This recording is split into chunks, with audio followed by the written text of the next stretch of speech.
Welcome to Amazing World Channel.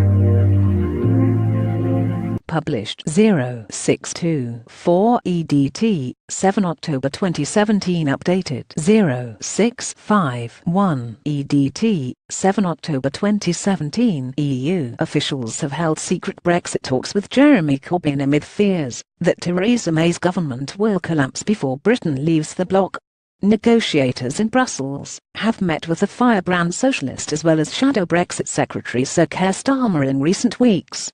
They are seeking assurances from Mr Corbyn that he will honour promises made by the Conservatives if he sweeps to power before Britain leaves the EU in 2019. Political insiders say there has been a significant change of tone towards Labour in Brussels since June's general election, in which the Conservatives lost more than a dozen seats across the country.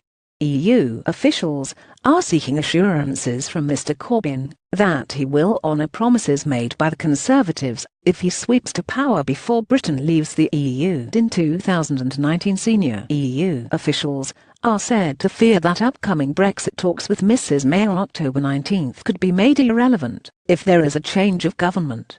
An insider told the Daily Telegraph Corbyn is beginning to be taken seriously in Brussels. He has been a mystery on European affairs through the referendum and since. People didn't quite know what he wants or what he thinks, but that is changing.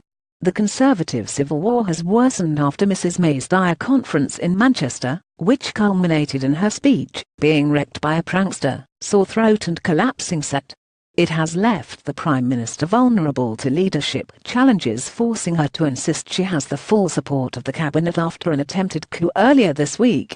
Grant Shapps, pictured left, went public with a plot to unseat Theresa May, pictured right, as leader of the Conservatives, but she dismissed calls to quit, and said she was providing calm leadership after Grant Shapps went public with his plot, claiming that one or two members of Mrs May's own team privately wanted her to go.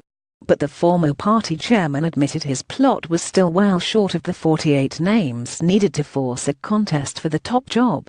He was brutally lampooned by Conservative MPs, who branded him embittered, a used car salesman, and said he spoke for no one. One backbencher said Remainers were making a pathetic bid to regain control of the party, and said of the idea he had 30 supporters Diane Abbott must be doing the adding up.